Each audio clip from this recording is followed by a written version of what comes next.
Hello guys, Pinoy Recap here. Ngayon ating tatalakayin ang isang romance drama na pelikula entitled Secretary. Una sa lahat guys, just stay safe and keep safe lang po tayo, okay guys? Si Lee Holloway ay may mga brasong nakatali sa isang steel rod at naka-attach sa kanyang likod. Siya ay naglalakad sa kanyang opisina para gawin ang kanyang trabaho, bago pumasok na naman sa kabilang kwarto. Dito, naalala niya ang pagkakaiba sa dating pinanggalingan niya. Siya ay lumabas galing sa isang mental institution at siya ay tumira sa kanyang kapatid na sa panahon na yun ay kakasal na. Sa araw na yun, ang doktor na nag-alaga sa kanya ay nagpaalam samantalang si Lee naman ay medyo kabado sa kanyang paglabas.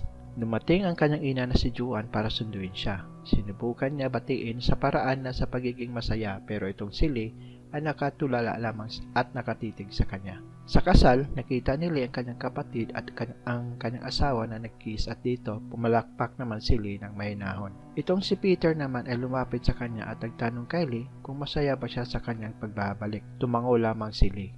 Sa reception, ang ama ni Lee na si Bert ay bumungati sa kanya habang umiinom ng beer. Sabi ni Lee ay akala niya na huminto na sa pag-inom ang kanyang ama. Binaliwala lang siya at sabay inabot kay Peter ang bote ng beer. Halatang lasing na itong si Bert at umupo ito para uminom uli bago pa man pumasok si Lee sa kanyang kwarto. Sa kwarto ni Lee ay hinanap niya ang kanyang lumang gamit bago napunta siya sa mental institution. Kinuha niya ang isang manika at pinatalas niya ito at dito handa na siyang sugatan ang kanyang hita. Ngunit napahinto siya at nakita ang kanyang kapatid at asawa na umalis. Sa gabi, samantalang sila ay nagpakulo ng tubig, narinig niya ang pagtatalo ng kanyang magulang dahil sa pag-iinom ni Bert at nadagdagan pa ito dahil napatalsik pa sa trabaho. Nabigla si Lee nang nakita niyang tinulak ni Bert si Joan at bumagsak sa sahig bago umalis ng bahay. Bumalik si Lee sa kusina at dito kinuha ang mainit na tubig at pumasok sa kanyang kwarto. Dito ipinatong ni Lee ang kettle sa kanyang hita at napaso ito. Nakangiti si Lee na para bang nag-enjoy sakta ng kanyang sarili. Sa sumusunod na araw, si Lee ay umattend sa kanyang typewriting class. At dito, pinapakita niya kung gaano siya kagaling at maya-maya lang ay dumating ang kanyang ina para sunduin siya. Naalala ni Lee nung panahon na nagka-aksidente siya dahil sa isang kutsilyo. Sa loob ng bahay, kaagad tinago ni Juan ang mga kutsilyo pero nakita ni Lee nang pumasok ito. Ikinandado niya ito sa isang drawer at sinabi kay Lee na ginagawa niya ito para makaiwas sa mga sakuna. Tinitigan lamang siya ni Lee at lumabas ito para magtapon ng basura. Sa basurahan, nakita ni Lee ang luma niyang sewing kit at pinulot niya ito. Nakita din ni Lee ang isang newspaper na may job ads at dinala siya sa loob. Nilista ni Lee ang lahat ng mga available na trabaho at pinag-aralan niya na ang mga dapat niyang isagot sa isang job interviews. Isang araw, pinuntahan ni Lee ang isang address na nakalista sa newspaper. At nang siya pumasok, nakita na magulo ang lugar at may babaeng gumuluha habang papalis na ito. Tuloy pa rin pumasok si Lee hanggang sa kaloob-looban ng opisina at dito nakita niya si Mr. Gray na tumitingin sa isang larawan ng isang babae bago pa pumasok si Lee. Pagkatapos ng magpakilala ang bawat isa, si Mr. Gray ay nagtanong kay Lee, nakakaiba katulad ng buntis ba siya at nakatira ba siya sa isang apartment. Lahat ay sinagot naman ni Lee. May halong nerbiyos ito. Nang biglang nagsimulang magtanong si Mr. Gray tungkol sa mga awards ni Lee. May pinindot ito at lumabas ang isang magandang hardin na nagpamangha naman kay Lee. Pagkatapos nito, binigay ni Lee ang kanyang typing score kay Mr. Gray habang nagdadaya sa kanyang telepono at inuutosan si Lee na magtimpla ng kape. Pumunta naman si Lee sa isang pantry para magtimpla ng kape pero aksidenteng napasa siya ng tubig para sana i-refill sa water dispenser. Nang bumalik na siya sa opisina, sinabihan siya ni Mr. Gray kung gaano ka-boring ang trabaho. Biglang tumunog ang telepono at sinasabihan siya ni Mr. Gray na huwag pansinin ito at sinabihan din siya na bawasan ang paglagay ng asukal sa kanyang kape sa susunod. Dumating si Joan at sinabi ni Lee sa kanya na natanggap na siya sa trabaho. Maya lang, si Lee ay nag-relax sa pamamagitan sa pagligo sa loob ng bathtub. Habang naliligo, si Lee ay nag-practice sa kanyang sasabihin ng linya sa trabaho. Kinaumagahan, si Lee ay nag-umpisa na sa unang araw niya sa opisina ni Mr. Gray. Ginawa niya na ang lahat.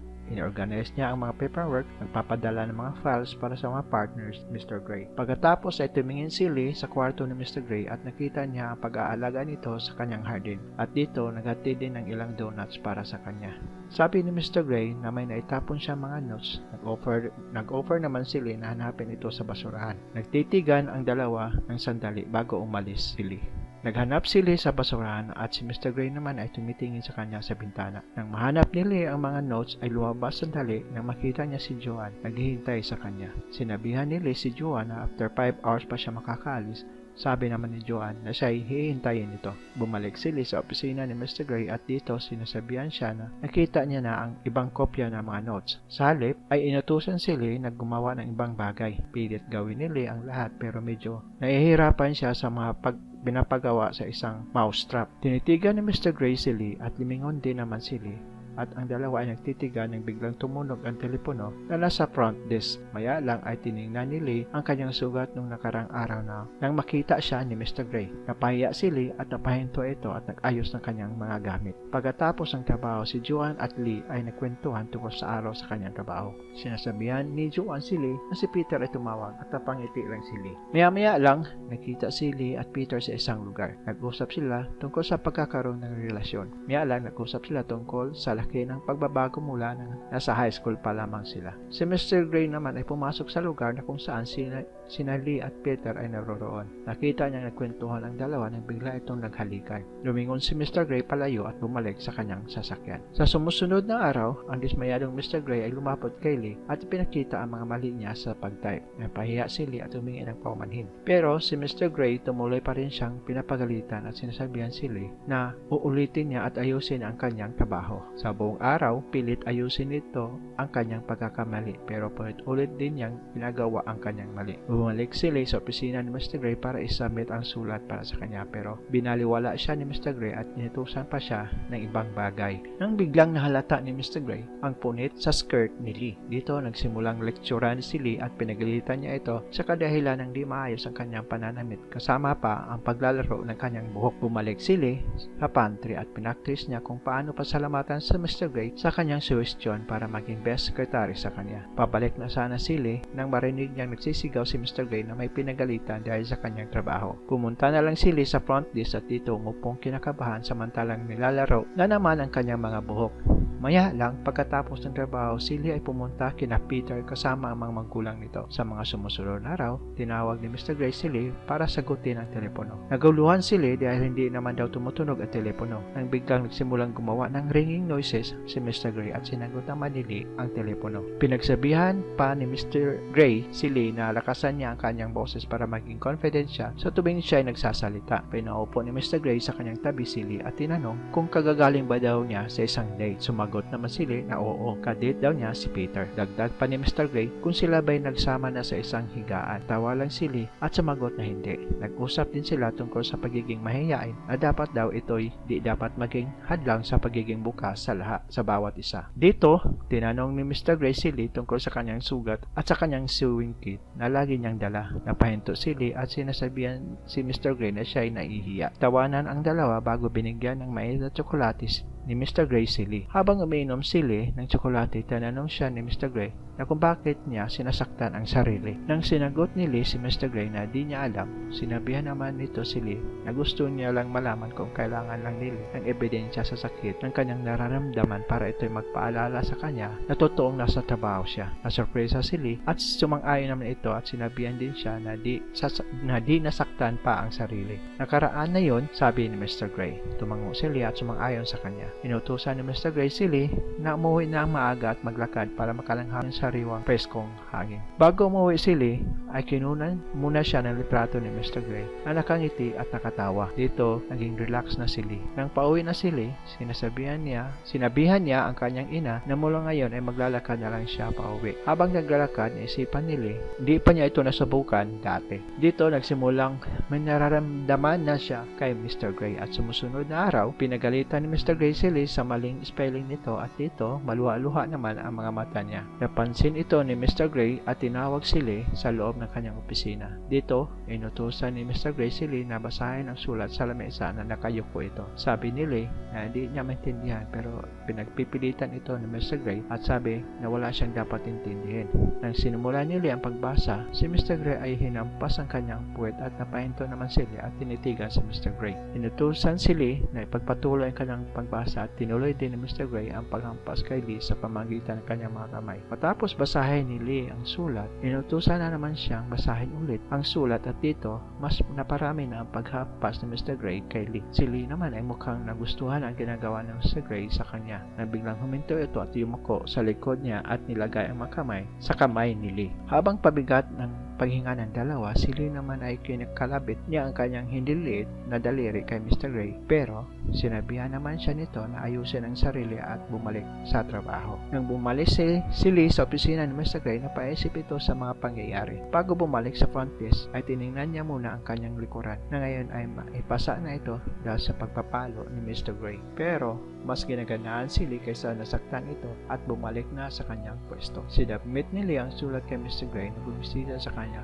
habang nag-scan ng mga files. Sinabihan naman si Lee maganda ang kanyang ginagawa. Sa bahay, sinabihan ni Lee ang kanyang ina na mabuksan niya na ang kabinet. Kinaumagahan, itinapon ni Lee ang kanyang lumang gamit sa ilog. Kumbaga, pinaraya niya na ang kanyang mga nakaraan bago pa ito tumuloy sa opisina ni Mr. Gray. Buong araw ay walang ginagawa si Mr. Gray kundi utusan si Lee nang gumawa ng mga bagay na di ginagawa ng normal na tao. Pero si Lee naman ay di pumapalag dito. Sa gabing iyon, bago na matulog si Lee, di naiwasang magsarili ito at in-imagine si Mr. Gray ang kasama niya. Habang gumagawa si Lee ay nakita niya ang litrato ni Peter na agad naman niyang nilagay sa lamesa pabaliktad. Sa sumusunod na araw, may kausap sa telepono si Mr. Gray na kliyente. Si Lee naman ay napansin ang isang mali sa kanyang ginagawa na sulat. Naisipan niyang burahin ito pero di niya ginawa ito. Gusto niyang si Mr. Gray ay makapuna nito. Nang lumapit na si Lee kay Mr. Gray, si Lee ay binaliwala na niya kahit inaakit niya na ito.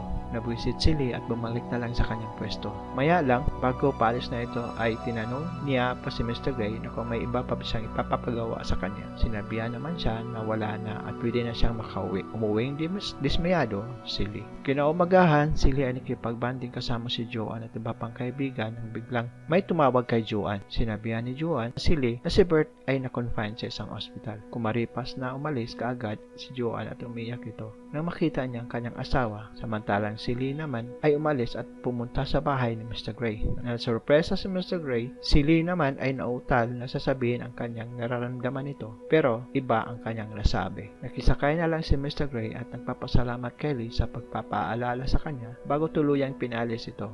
Sa sumusunod na araw, mas lalong dumidistansya si Mr. Gray kay Lee, pero si Lee naman ay tuloy ang pag-aakit kay Mr. Gray na lagi namang sinupalpal ni Mr. Gray. Dito, mas lalong naging dismayado si Lee at pilit gawin ang lahat para babalik sa kanya si Mr. Gray. Sa gabi, sa bahay nila ni Lee at sa loob ng banyo, sinubukan niyang paluin kanyang puwet at in-imagine si Mr. Gray. Pero, nabigo ito dahil iba pa rin ang palo ni Mr. Gray. Sa umaga, may nakitang bulati si Lee sa bakuran at pinulot niya ito at nilagay sa isa sa mga sulat ni Mr. Gray. Nagulat ito nang makita niya ang ginagawa ni Lee. Umalis at naghilamos si Mr. Gray sa restroom pagkatapos ay bumalik sa kanyang opisina habang nakatitig sa kanya si Lee. Sa araw na yon, si Lee ay niyaya si Peter na makipagtalik sa kanya. Sinubukan niyang ipapalo kay Peter ang kanyang puwet pero si Peter naman ay inaalis ang kanyang kamay. Dito, yumuko sa ibabaw ni Peter si Lee at sinasabihan si Peter na huwag matakot pero si Peter naman ay di niya maintindihan ito. Kahit natuloy ang kanilang pagtatalik, si Lee ay lagi pa rin iniisip si Mr. Gray. Sa sumusunod na araw, nakita ni Mr. Gray ang sulat na may bulate at nilagay ito sa isang blanko na papel. Kumuha ng marker si Mr. Gray at binilugan ang lugar na kung saan ay nagkamali si Lee. Nang pumasok na si Lee,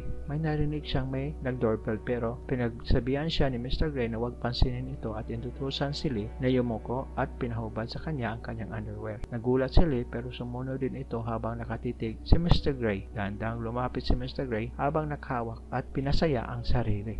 Habang ginagawa niya ito, nagsimulang nanginig at huminga ng malalim si Mr. Gray bago ito sumandal kay Lee. Pagkatapos, nasiyahan ang sarili, bumalik si Mr. Gray sa kanyang upuan habang si Lee naman ay nananatili pa rin sa kanyang kinalalagyan. Makikitang nalilito pero mas nasiyahan naman si Lee sa pangyayari. Nang nag-ayos na si Lee, inutusan naman siya ni Mr. Gray kahit naguguluhan pa rin sa pangyari. Sumunod pa rin si Lee. Maya lang ay pumunta sa restroom si Lee at tinitingnan niya ang mantsa na naiwan ni Mr. Gray. Dito, nagkumpisang magsarili si Lee at kinausap ang kanyang sarili. Ina-imagine niya si Mr. Gray. Sa katabi niya, naririnig ito lahat ng kanyang katrabaho. Samantala, may nakitang mantsa si Mr. Gray sa kanyang zipper at nagmamadali niya itong nilinis. Pagkatapos ay kinuha ni Mr. Gray ang mga picture frames na sulat ni Lee at binasag niya ito. Sa isang restaurant, si Lee ay nakikinig sa isang tape tungkol sa pagiging submissive o dominanting tao. Si Mr. Gray naman ay nasa parking lot, sinusunog ang litrato ni Lee. Sa sumusunod na araw, tinanong ni Mr. Gray si Lee kung kailan daw siya nag-apply ng trabaho. Nagulat naman si Lee kasi paulit-ulit niya ang tinatanong ito sa kanya. Pero sinakyan naman ni Lee ang mga tanong sa kanya. Sa wakas, sinabi ni Mr. Gray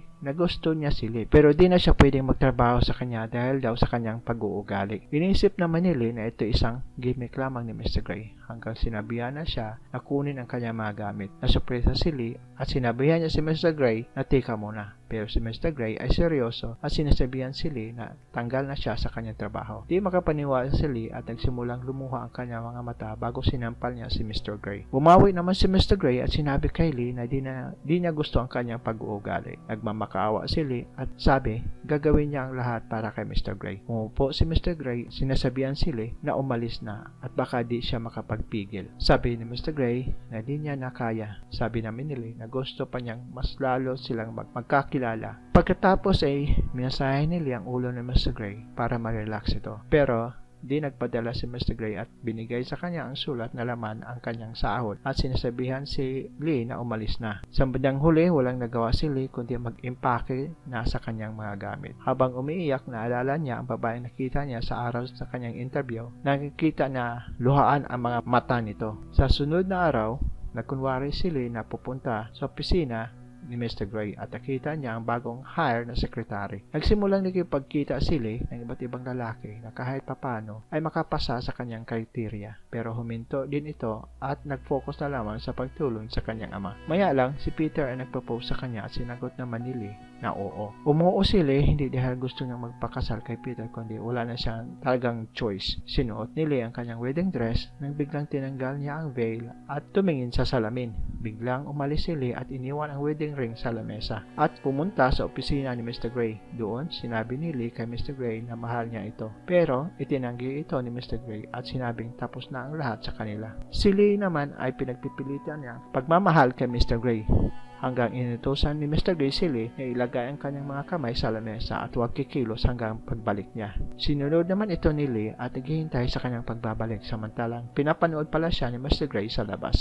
Tinawagan ni Mr. Gray si Peter at sinabi nito na si Lee ay nasa kanyang opisina. Maya lang, tinawagan ni Mr. Gray ang telepono sa kanyang opisina at nagulat siya nang makita niya na sinubukan ni Lee na sagutin ang telepono sa pamamagitan ng kanyang bunganga. Nang makita ni Mr. Gray ito, napagtanto niya na gusto niya si Lee. Samantala, dumating si Peter na di naman ikinasaya ni Lee. Sinasabihan niya si Peter na umalis na at siya ay nagtrespassing pa. Naguluhan si Peter, tanging tanong niya ay ano ang nangyayari at bakit di daw kumikilos si Lee. Tanong pa ni Peter kay Lee na bakit di niya matanggal ang kanyang mga kamay sa lamesa. Binaliwala lang ito ni Lee at biglang kinilayo si Lee sa lamesa ni Peter at biglang nagsisigaw ito sa galit at sinampal at sinaktan si Peter. Ganon pa man, bumalik pa rin si Lee sa lamesa at nilagay uli ang kanyang makamay sa lamesa. Sinabihan ni Lee si Peter di niya kailangan ito, kaya kailangan niya nang umalis. Walang nagawa si Peter kundi umalis na lang ito. Kinaumagahan, si Lee ay walang tulog at pagod na ito habang nasa lamesa pa rin ito. Kahit binibisita na siya ng kanyang mga kaibigan upang kausapin at iba pa ay sinusuportahan siya, pero baliwala lang ito kay Lee. Samantala, ibang tao ay nagpatuloy sa kanilang buhay pati si Mr. Gray na nasa kanyang bahay at iniisip si Lee. Sa pangatlong araw ni Lee, sa pananatili niya sa opisina ni Mr. Gray, isang local na news crew ay gumagawa ng report sa labas. Maya lang, sa wakas, si Mr. Gray ay bumalik sa kanyang opisina at binigyan ng kape si Lee. Nabuhayan si Lee nang makita niya si Mr. Gray. Maya lang ay dinala ni Mr. Gray si Lee sa kanyang bahay. Habang dinadala ni Mr. Gray si Lee sa kanyang kwarto, si Lee naman ay niyakap niya si Mr. Gray ng mahigpit at naging masaya ito. Naghanda ng pampaligo ito at tinulungan si Lee sa kanyang pagpaligo. Pinahiga ni Mr. Gray si Lee at maiging pinagmasdan ang hubad na katawan ni Lee. Sabi ni Lee, ito yung unang pagkakataon na pakiramdam na siya ay maganda. Pagkatapos ng isang araw, si Lee ay nagsimulang tanungin si Mr. Gray tungkol sa kanyang buhay, samantalang hinahalikan ang parte ng katawan ni Lee. Tinanong ni Lee kung saan siya ipinanganak at sumagot naman si Mr. Gray na pinanganak siya sa Des Moines, Iowa. Pagkatapos, hinalikan niyang muli si Lee. Sabi ni Lee na nagsimula na silang mukhang ordinaryong asawa. Pakasalang dalawa at nag-honeymoon sa may bukirin. Isang umaga, tinulungan ni Lee si Mr. Gray na maghanda para sa kanyang trabaho at naghalikan ang dalawa bago umalis si Mr. Gray. Nang nakaalis na ito, si Lee naman ay naglagay ng ipis sa higaan at pinagmasdan ang pag-alis ng sasakyan ni Mr. Gray. Yun guys, ito yung tungkol sa pelikula na The Secretary. Thank you sa papanood guys. Okay? Until next time. Salamat!